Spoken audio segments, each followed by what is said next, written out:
Nafsu harus dikendalikan. Dilawan nggak bisa.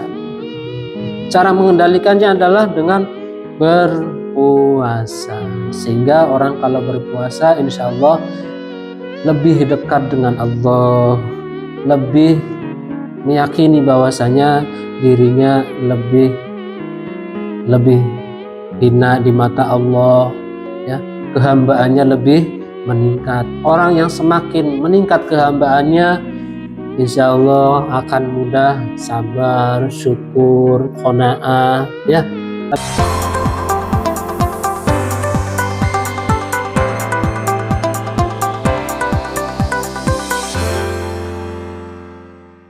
Assalamualaikum warahmatullahi wabarakatuh. Alhamdulillahirabbil alamin.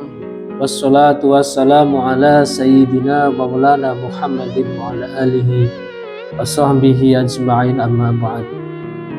Marilah kita senantiasa mengucapkan puji syukur kehadirat Allah Subhanahu wa taala yang telah memberikan kenikmatan kepada kita, nikmat iman, nikmat Islam, badannya sehat sehingga kita bisa mampu untuk melaksanakan ibadah di bulan Ramadan. Selawat serta salam semoga tetap terlimpahkan kepada junjungan Nabi Agung, Nabi besar Muhammad sallallahu alaihi wasallam. Qala Allah Ta'ala, Bismillahirrahmanirrahim. Ya ayyuhalladzina amanu kutiba alaikumusiyam kama kutiba alal ladzina min qablikum la'allakum tattaqun. Ketahuilah bahwasanya ibadah puasa adalah membentuk karakter, ya, supaya kita menjadi orang yang bertakwa. Di sini dijelaskan di dalam kitab Durratun Nasihin mengapa diwajibkan berpuasa. Apa sebabnya? Sebabnya adalah ada satu riwayat yang menerangkan disyariatkannya berpuasa, Allah itu menciptakan akal. Selain itu Allah juga menciptakan yang namanya nafsu, ya. Di dalam tubuh kita itu ada beberapa unsur, ya. Manusia diciptakan dari tanah, ya. Ada unsur angin, ada unsur akal juga ada, ruh. Kemudian ada yang namanya nafsu. Allah menciptakan akal. Lalu akal dipanggil, faqala aqbil fa'aqbala. Akal kemudian menghadap Allah. Summa qala adbir fa'adbara. Lalu mundurlah. Lalu kemudian akal mundur, ya, berpaling. Summa qala man anta wa man ana. Lalu akal ditanya sama Allah, siapa engkau dan siapa saya? Akal menjawab, anta rabbi wa ana abduka al-dhaif. Kata akal, engkau adalah Tuhanku dan saya adalah hamba yang sangat lemah. Lalu Allah berkata, faqala Allah Ta'ala, ya aqal, wahai akal, ma khalaqtu khalqan a'azza minka. Wahai akal, tiada makhluk yang aku ciptakan kecuali engkau, yang lebih mulia kecuali engkau. Daripada engkau tidak ada makhluk yang lebih mulia, karena engkau telah menjawab bahwasanya ana abduka fa anta rabbi. Lalu kemudian Allah juga menciptakan nafsu nih. Nah, tadi kalau yang namanya akal itu, ya, cerdas, ya, jadi fair. Tapi kalau nafsu beda lagi. Allah menciptakan nafsu. Makanya kenapa manusia itu, ya, diciptakan ada unsur nafsunya. Tanpa nafsu mungkin manusia tidak bisa hidup, ya, tidak punya gairah. Makan kalau nggak nafsu gimana? Nggak punya gairah. Jadi merupakan wasilah kehidupan kita itu ada karena ada dorongan nafsu, sehingga makhluk itu tetap hidup ya, bahkan beranak pinak ya, itu karena nafsu. Tsumma khalaqallahu ta'ala an-nafsa faqala laha aqbili falam tujib. Allah menciptakan nafsu setelah dibentuk ya, kemudian akal dipanggil, menghadaplah wahai nafsu ya, tetapi si nafsu itu tidak menjawab, diam aja. Tsumma qala laha man anta wa man ana. Ditanya enggak jawab, ditanyain siapa engkau siapa saya, dijawab sama nafsu, faqalat ana wa anta. Saya ya saya, engkau ya engkau ya. Fa'azzabaha binari jahannama mi'ata sanatin. Lalu kemudian Allah menyiksa ya nafsu di mana? Di neraka jahanam selama 100 tahun. Summa akhrajaha.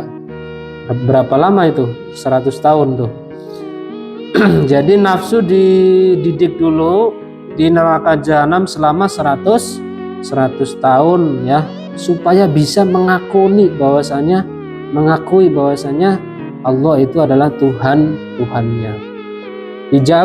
Ditanya lagi, faqala man anta wa man ana. Ditanya lagi, siapa engkau, siapa saya ini. Fa'ajabathu kal awal ya, dijawabnya ana, anta.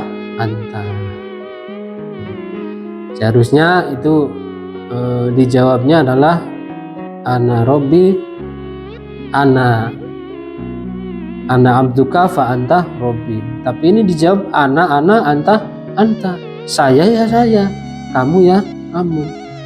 Jadi tidak mengakui Tuhannya. Summa ja'alaha fi naril ju' mi'ata sanatin. Lalu kemudian Allah menghukum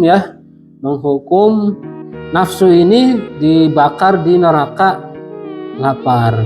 Naril ju' ya, neraka yang di situ bukan hanya dibakar ya, tetapi dibuat lapar ya. Nafsu tidak dikasih makanan, tidak dikasih minuman ya, tidak dikasih sate, tidak dikasih gulai, tidak dikasih kolak ya. Gimana coba?